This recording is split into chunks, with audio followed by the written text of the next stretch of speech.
l'habitude de dire, bah, tu es bien parce que tu as pris du poids, mais tu es bien dans ta peau. Ouais. Or, ça devait être le contraire. Ouais. Si on prend du poids, ça veut dire qu'on n'est pas bien. Rapide.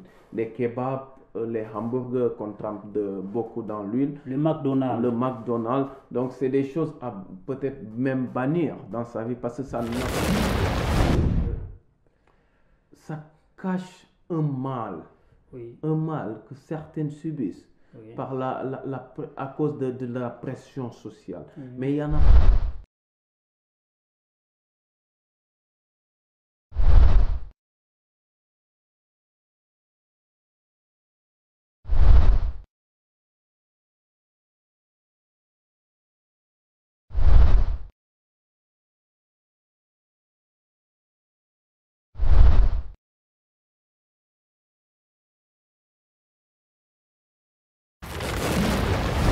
Bienvenue, mesdames et messieurs, vous qui nous suivez sur Kamaplis TV et sur Scène Coach for You. Graduation 2.0, c'est l'émission que vous suivez en ce net moment. C'est un plaisir pour moi de recevoir pour vous, monsieur Alou Cissé, qui est un coach sportif et il est aussi conseiller en nutrition. Avec lui, nous allons devoir parler d'un fléau. Un fléau qui ravage bon nombre de ceux qui vivent aujourd'hui. Donc, nous allons parler de l'obésité. Mais avant d'entrer dans les vifs de notre sujet, suivez d'abord cet élément.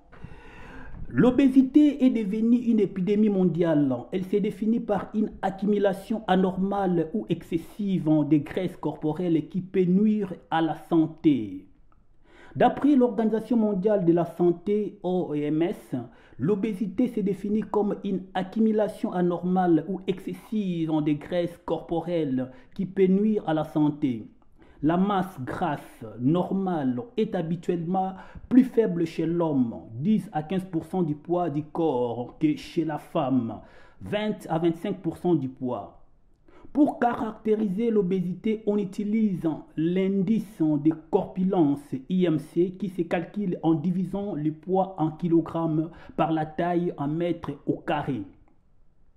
La valeur normale est de 20 à 25 chez l'homme et de 19 à 24 chez la femme. On parle de surpoids pour un IMC entre 25 et 29,9. Obésité pour IMC entre 30 et 39,9. Obésité morbide pour un IMC à partir de 40. Cet indice est plus performant dans l'appréciation de l'obésité que la simple mesure du poids. Il permet en effet de moins pénaliser les personnes ayant une forte stature. Pour les enfants, ce calcul de l'IMC n'est pas pertinent. Il faut utiliser la courbe de corpulence du carnet de santé. Bienvenue, monsieur Alou Cissé. Merci, Michel. Comment vous allez, monsieur Alou Cissé? Je me porte à merveille. Oui, s'il faut commencer, monsieur Alou Cissé, qu'attendez-vous par obésité? D'abord, il faut dire que c'est un phénomène, comme vous l'avez dit, qui saisit partout dans le monde et qui est assez complexe à définir et en même temps à fixer les rouages, le pourquoi et comment on va essayer de limiter ce fléau. Oui, je vois, c'est trop complexe, mais en peu de mots, s'il faut en définir, donc je dis bien en peu de mots, s'il faut définir l'obésité, qu'est-ce que vous pouvez dire? Pour bien définir le truc, je vais d'abord expliquer c'est quoi, en quelle sorte. Oui. C'est quoi l'obésité vite fait? Oui. C'est-à-dire, c'est un surpoids qui dépasse la normale. Oui. Donc, et ce surpoids peut avoir plusieurs facteurs. Mais beaucoup de chercheurs différencient l'obésité du surpoids. Mais vous, c'est comme si vous voulez dire que c'est la même chose.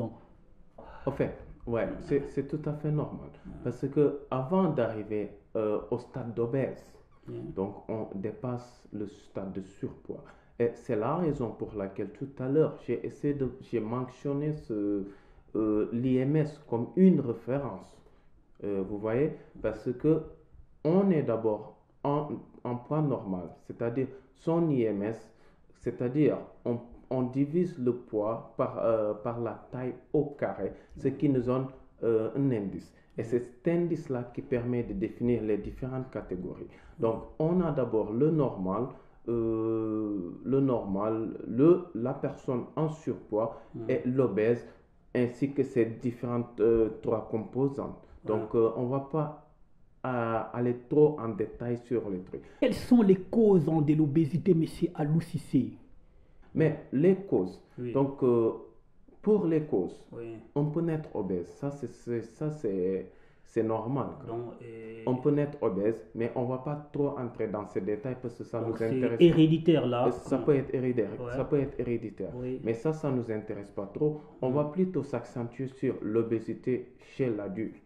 Et les causes, ça peut être un déséquilibre alimentaire, c'est-à-dire ce qu'on appelle un déséquilibre alimentaire, c'est-à-dire il y a plus d'entrées que de sorties. Donc on prend plus de calories, mais on n'en brûle pas beaucoup. Donc ça crée un déséquilibre au niveau de l'organisme. Ça, c'est une des causes principales de l'obésité. La troisième cause, c'est ce qu'on appelle aussi la qualité de vie. La qualité de vie. La qualité de vie, c'est tout ce qui est relatif, par exemple, aux troubles du sommeil. On ne dort pas bien, on ne mange pas bien. On ne mange pas bien, ça ne veut pas dire manger beaucoup. C'est-à-dire manger bien, on ne choisit pas la qualité de ces aliments. Et la quatrième chose, c'est qu'on n'est pas trop actif. C'est-à-dire on ne fait pas du sport. Donc, ce sont les 4 causes principales dont tous les chercheurs sont tombés d'accord là-dessus, sont les causes principales de l'obésité. Maintenant, quelles sont les causes les plus fréquentes de l'obésité aujourd'hui? Aujourd'hui, si on prend aujourd'hui, on peut dire que c'est plutôt le manque de sport et la nourriture. On mange mal et on s'active peu, très peu même. Voilà, donc beaucoup de gens mangent trop mal, c'est pour cela qu'ils sont obèses. Mais d'aucuns aimeraient savoir, messieurs, est-ce l'effet d'être gros signifie automatiquement qu'on est obèse? Le fait d'être fort, je pourrais dire, fait d'être fort ne veut pas forcément dire que vous êtes obèse. Parce que là, je vais d'abord faire la distinction. J'ai dit le fait d'être gros, pas fort. On peut être gros et là, ça à l'obésité. Mais on peut être fort, mais ça, c'est des muscles. Vous avez bien détaillé les causes de l'obésité. Maintenant, comment est-ce qu'un homme ou bien une personne peut-elle savoir si elle est obèse ou pas? Donc, pour qu'une personne sache qu'elle est obèse, il y a différentes façons. Il y a des méthodes très simples qu'on peut utiliser pour savoir qu'on est obèse. La première des choses, c'est, je l'ai dit au début de l'émission, c'est ce que l'OMS, l'Organisation mondiale de la santé, a choisi, c'est-à-dire l'indice de masse corporelle. Et comment faire pour savoir son indice de masse corporelle? C'est-à-dire, on divise son poids par sa taille au carré. Et s'il s'avère qu'on a un indice qui est entre 18,50 et 25, là, ça veut dire que l'indice est normal. Donc, on est considéré comme une personne normale. En termes de poids, je veux dire.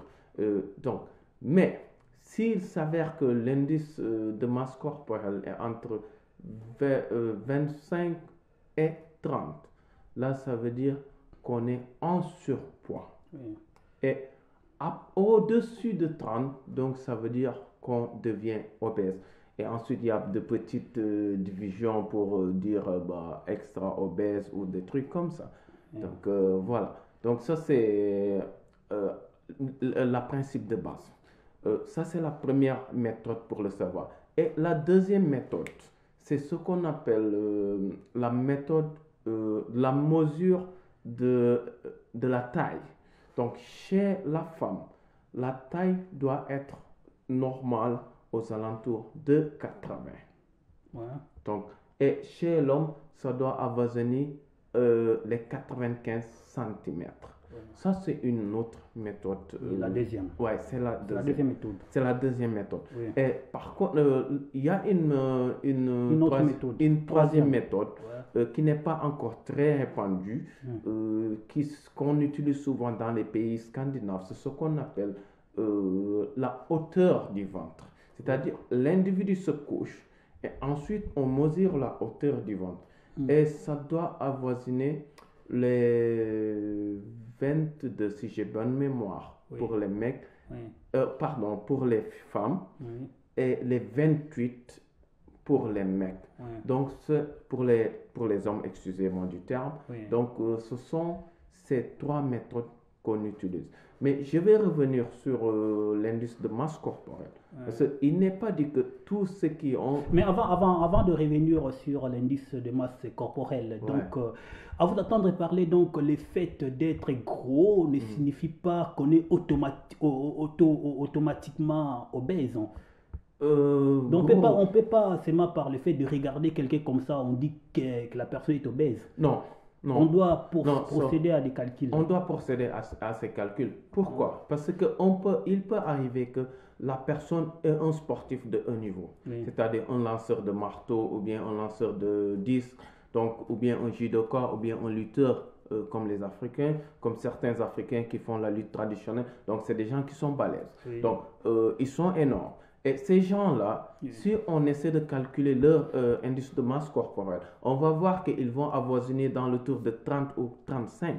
Donc, si on se réfère à ce que l'OMS dit, donc ces gens-là sont considérés comme obèses. Mais tel n'est pas le cas parce que le muscle est plus lourd que la graisse. C'est la raison pour laquelle eux, ils ont un IMC qui est grand. Donc, l'indice de masse corporelle ne concerne que les gens, disons, qui ne font pas trop d'entraînement ou bien qui commencent leurs entraînements. Donc, il faut faire la différence. Mais un sportif de haut niveau, on ne calcule pas l'indice de masse corporelle parce que là, voilà, ça va en porte-à-faux avec même la corpulence et le poids de l'individu. Oui, chers internautes, vous qui nous suivez, vous qui nous prenez en cours, retenez tout simplement que nous parlons de l'obésité et nous recevons sur ce plateau M. Alou Cissé qui est coach sportif et conseiller en nutrition. Oui, M. Alou Cissé, parlez un peu de l'indice corporel. Cet indice n'est pas valable pour tout le monde. Donc c'est seulement pour les sportifs. Ben non, pas les sportifs. Parce que si on calcule les sportifs, leur indice de masse corporelle va dépasser tout le temps 30. Donc ça veut dire qu'on va toujours les considérer comme des gens obèses. Tu vois. Or, le sportif, on a une autre méthode pour calculer le sportif. On ne va pas aller dans les détails maintenant, on aura l'occasion d'en revenir. Oui, maintenant, M. Alou, quel est le mal d'être obèse? C'est quoi? Pourquoi c'est mauvais d'être obèse? En fait, l'obésité, de un, on le considère maintenant comme une maladie. Et en plus, elle ouvre la porte à d'autres maladies. Du genre des maladies cardiovasculaires, l'hypertension. Il y a ce qu'on appelle l'apnée au sommeil, c'est-à-dire au moment où on dort, donc il n'y aura pas assez d'aération au niveau des organes des poumons et du cœur. Donc l'individu ne peut pas respirer. Donc ça peut même créer une mort subite et même une mort on peut mourir jeune. Donc ça, c'est les conséquences. Il y a l'hypertension, comme je l'ai dit tantôt, sans compter les conséquences physiques, c'est-à-dire le mal du bas du dos, le problème pour se lever, donc le problème pour faire des marches à longue distance. Il y a autant de problèmes que... Voilà, il y a trop de problèmes même quand on est en surpoids ou bien quand on est obèse. Alors, quels en sont maintenant, ou bien quels sont les remèdes pour pouvoir lutter contre l'obésité? Les remèdes, il y en a plein. Mais d'abord, je dirais qu'il faut être très patient parce que c'est un phénomène qui est très difficile à combattre. Donc, maigrir serait l'exercice le plus difficile. Pardon? Maigrir. Ouais, maigrir est plus difficile. Il est plus facile de prendre du poids que de maigrir. Ok. Donc, pour maigrir, d'abord, il faudrait que il y a ce qu'on appelle des aspects psychologiques ou des aspects physiologiques. Bon. Donc, si on prend l'aspect psychologique, il faudrait que d'abord la personne essaie de savoir ou bien reconnaître qu'elle est en surpoids. Mais si tout le temps la personne se dit que je ne suis pas en surpoids, je suis normal, et se cache derrière ça pour faire une propagande, donc là, il y a un problème. Donc, ça veut dire que elle sait qu'elle est obèse, ou bien, mais ne veut pas reconnaître cela. Donc, ça fait un blocage psychologique qui peut avoir des conséquences sur l'aspect physiologique. Tu vois. Donc, ça, c'est la première des causes. La deuxième chose, voilà, l'aspect psychologique. La deuxième chose, c'est que pour aider quelqu'un, il faudrait d'abord essayer de prendre, comment on l'appelle, il faut le faire à petits pas.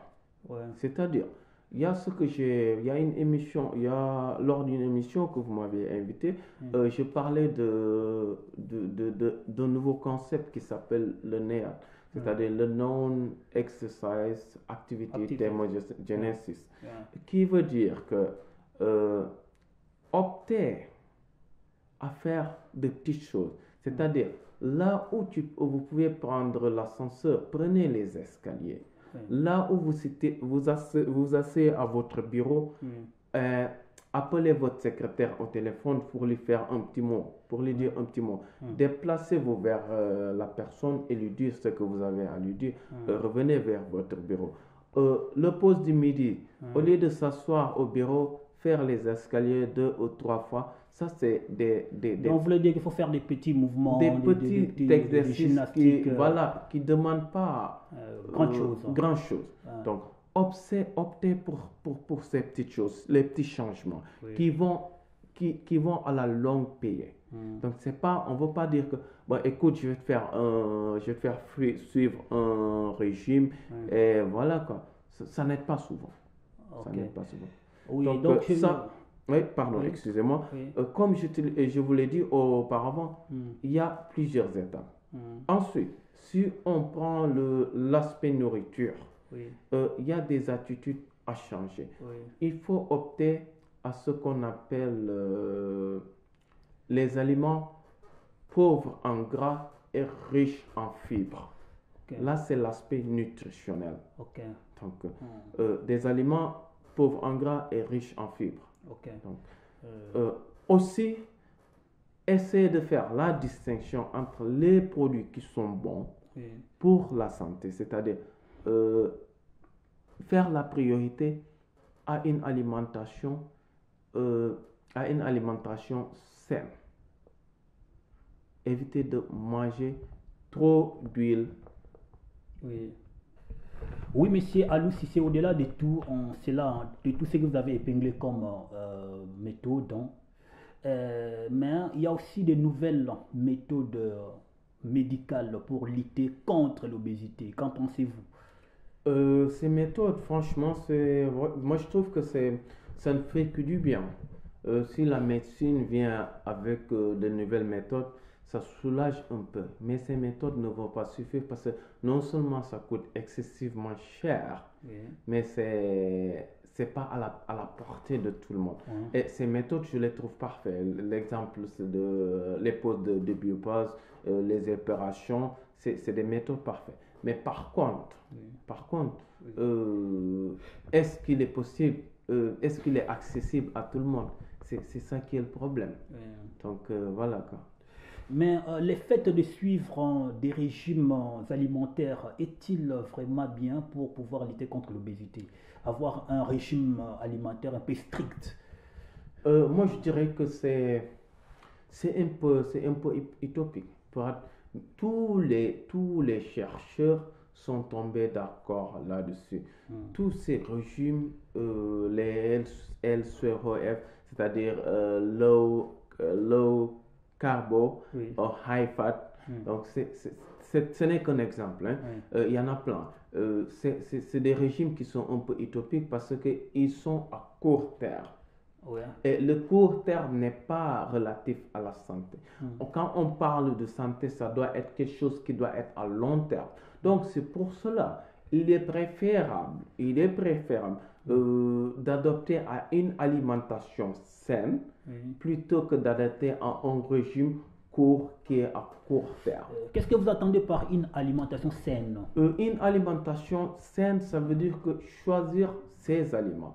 Là où, au lieu par exemple de manger du gras, des aliments qui contiennent de la graisse. Voilà, diminuer les aliments qui contiennent de la graisse, diminuer les aliments sous forme de friture, opter aux aliments qu'on cuit à la vapeur ou bien au four à micro-ondes.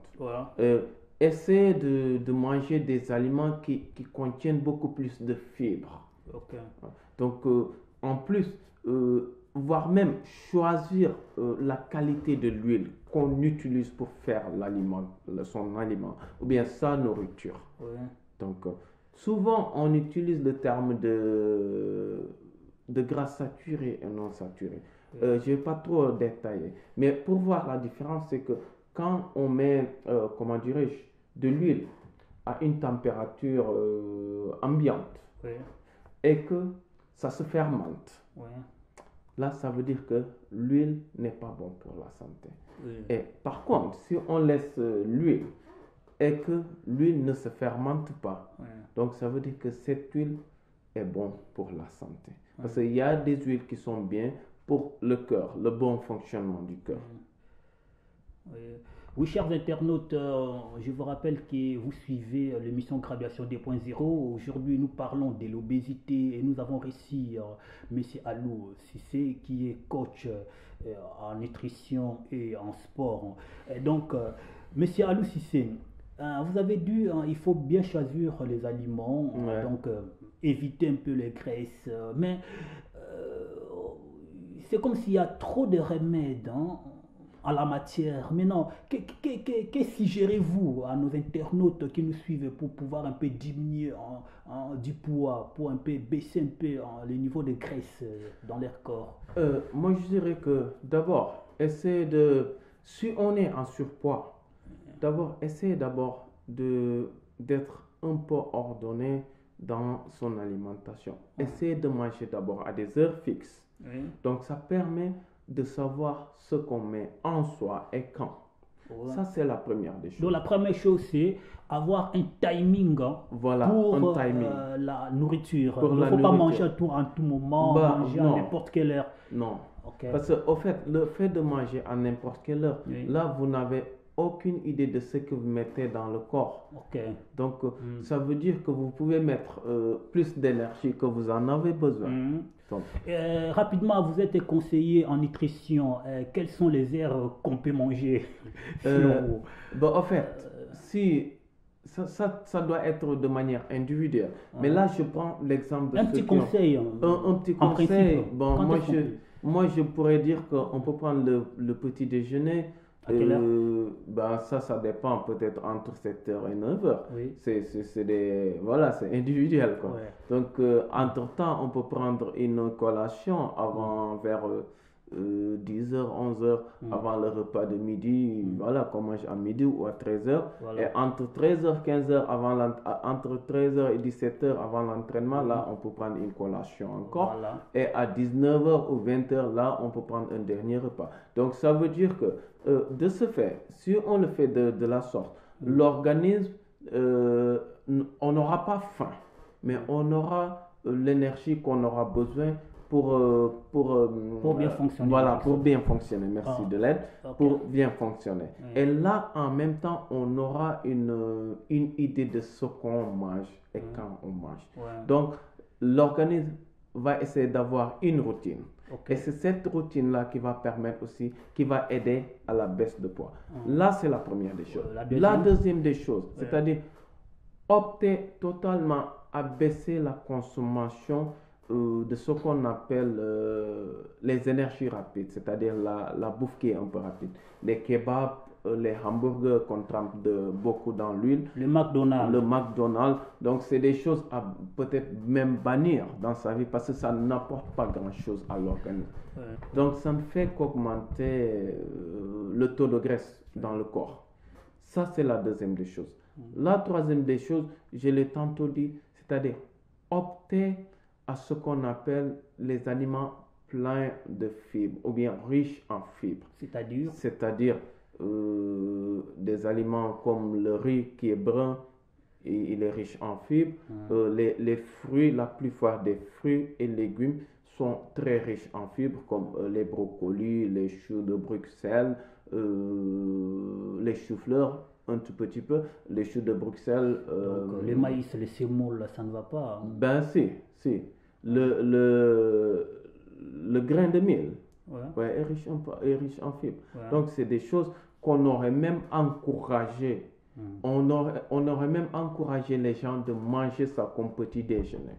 Plutôt que de prendre de la farine blanche qui est sous forme de pain parce que ça n'apporte rien au corps. Plutôt que du sucre. Et on n'en a pas besoin. Mais ça a de l'amidon. L'amidon aussi est...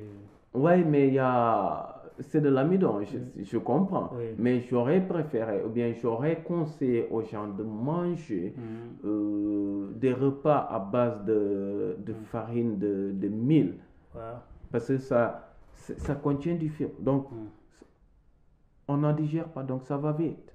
Tu vois. Par contre, le pain, les aliments à base de farine augmentent la teneur en sucre dans le corps. Et cela aussi permet de prendre du poids.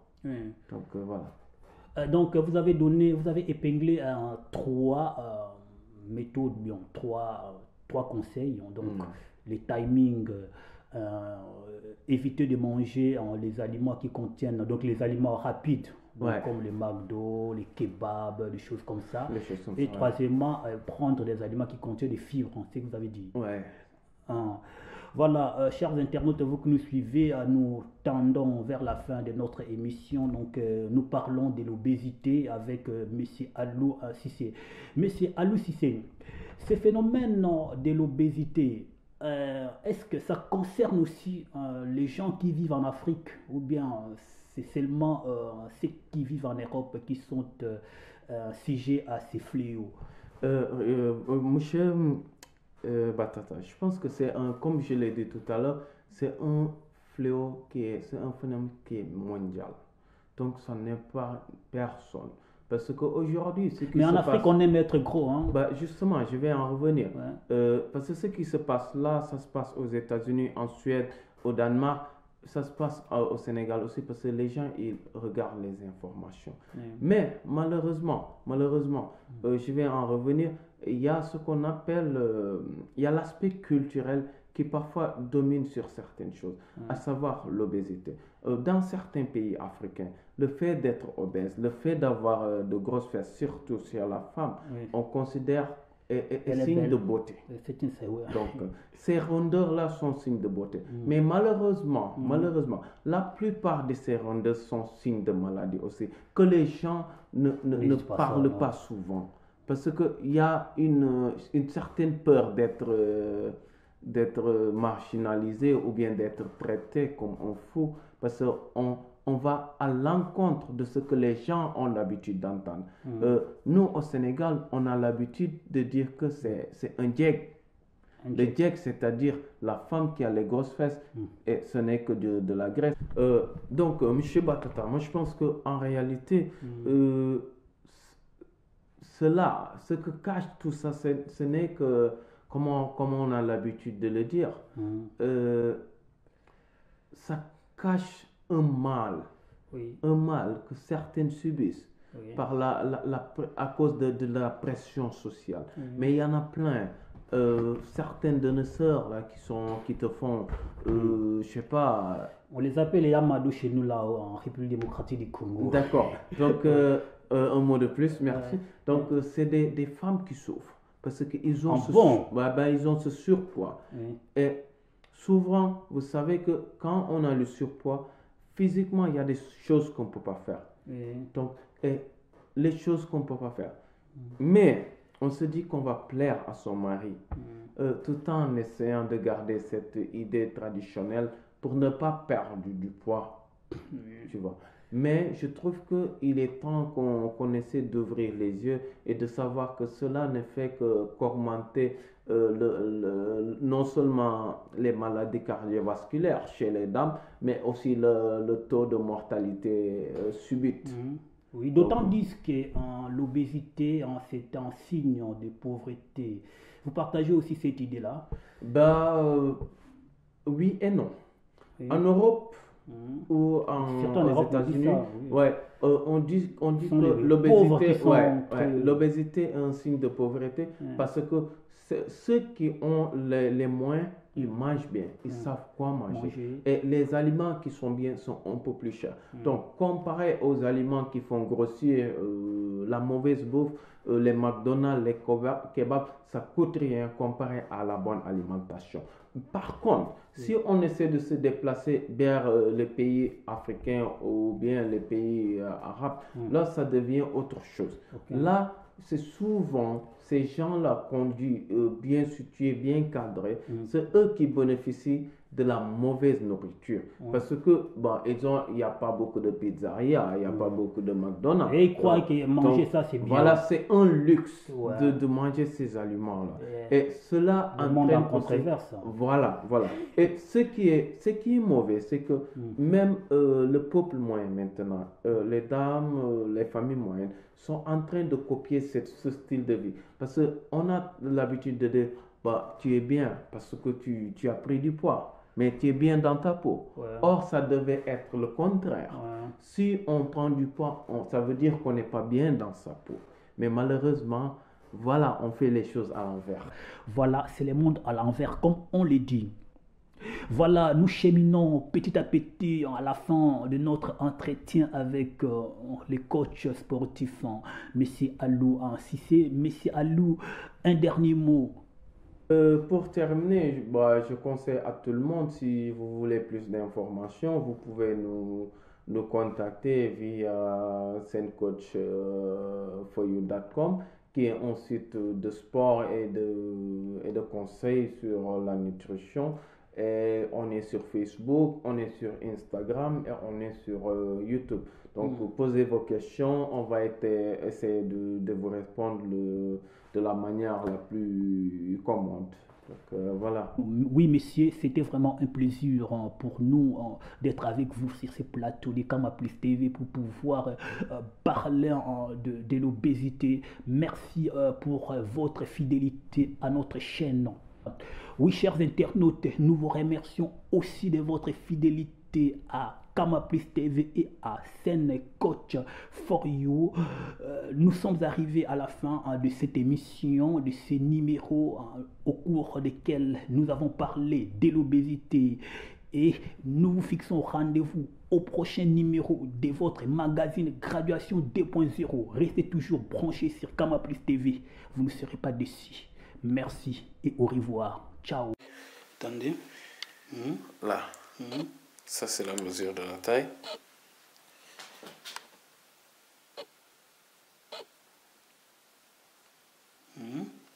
C'est bon? Oui. Et ça, c'est le mec. Attendez. Donc, là, au départ, là. Donc là, on baisse le truc. On baisse le truc. Là, disons. Ça, et là, on respire de manière normale. Parce que là, ça doit être en contact avec... Donc, à 220, c'est normal. Non, le normal pour les mecs, c'est là. Là, à 22. Là. Ça, c'est normal pour les mecs. Ouais. Tu vois? Ouais. Et ça, c'est bon? Oui. Et là, c'est pour la femme. Là, à 20. Ok. C'est bon.